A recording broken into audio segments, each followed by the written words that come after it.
nababalisaw-saw ang bata tapos ilalagay ka lang sa planggana, ibababad ka lang doon. Upuan mo yung planggana.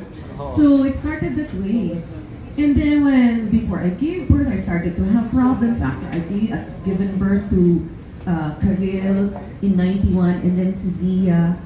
Palagi lang, constant lang yung problema ko na yun. So, dati kasi kulang pa tayo ng mga sophisticated machines, hindi nakikita kung ano talagang nangyayari sa loob. So, in 2008, when I did Shasha sa tour, na sobra na talaga yung pain, hindi ko na talaga makayanan, and the UTI was just like, so, masyadong madalas na. Inoperahan ako, it was a full surgery. Dapat kasi slash yung cut, sabi ko, artista ako, hindi mo pwede mas maganda ng slide. So sabi sa ng doktor ko dito sa Philippines, pwedeng bigyan ka ng, so marami ka rin namang kamot, bigyan ka na ng mataas na tummy tuck. So sabi ko, I think that can easily be hidden than a slash na pa ganun. So I opted for that. So I had that surgery and everything was fine. Kaya lang nung namatay si Dolphy noon, bago siya namatay, nagkakaroon naman ako ng problema. Sabi ko, ano bang findings? Hindi ko maintindihan kasi I was very concerned about his health, no? Dolphy's health during that time. So after he died, bumalik ako sa doktor ko, sabi ko, ano bang problema? Sabi niya, meron kang growth the size of a golf ball. Sabi ko, what? So I was really stunned. Hindi ba siyempre kasi pag sinabi sa'yo meron kang growth, iniisip mo kagad cancer. So I went to, actually, I saw Dolphy's doctor. Doktor niya yan sa California. And he was in Cedars-Sinai during that time. And he said, oh, we need to take it out. Yun naman, tinanggal talaga, laparoscopically, laparoscopic surgery. So may mga butas naman ako dito. It was actually not, wala rin pain yung surgery na yun. Kasi iba talaga yung open sa laparoscopic. And then, when I was about to have the concert, when I was about to have the concert, nag-start na naman ako mag-UTI na mag-UTI. Sabi ko, ano naman nangyayari? Pero meron ako mga maintenance meds. Meron akong iniinom na antibiotic na 100 milligrams daily until now. So sabi ko, bakit pala yun na nga? I started to gain weight kasi parang hindi na tumatalab yung gamot. Ayun pala, naging resistant na ako sa antibiotics na iniinom ko for UTI. Sabi ko, parang hirap naman, kaya? Ang nangyayari pala, nagre-reflux na yung wiwi from the bladder, umaakit na siya ulit sa left kidney ko. And lahat ito ginagawa ko to save my left kidney, of course, diba?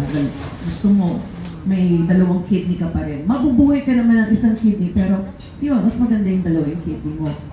Yung laparoscopic surgery pala ako, tinanggalan ako ng growth sa left kidney, nabawasan na yung kidney ko na yun. So hindi na siya buo, may bawas na. But thank God, it was not cancer. So sabi nila ng mga doktor, pag natanggal na yun, hindi na siya cancer, talagang tanggal na. So thank God for that.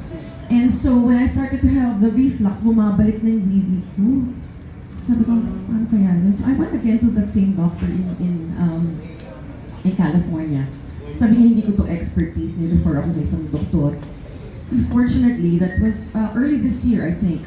And then he said, sorry, but it really doesn't work. That was his opinion. Kumbaga, ayaw niyang gawin yung surgery ko. So, sabi ko, ano kayang gagawin ko? Alam nga namang papabayaan ko na lang siya. And then the antibiotics, they don't work for me anymore. So I was really having a hard time. I kept gaining weight kasi iinom ako ng 1,000 milligrams a day. For 1 week, 2 weeks, after a few weeks, bumabalik na naman. So I just kept packing and packing weight. Remember? So, naisip ko lang, sabi ko, yeah, a lot of people have been going to Singapore. Why don't we try? So I asked a friend of mine, si Alice Eduardo, sabi ko, Alice, baka may ma-recommend ka na doktor, and then apparently there's a group here who magkakausapin mo siya tapos i-recommend ka niya ng doktor na kailangan mo. And so we had a teleconsult, and then I went there for a test, and then she said, are you open to surgery? Sabi ko, yes, I really want to fix actually. And then they said, oh, it's gonna be robotic.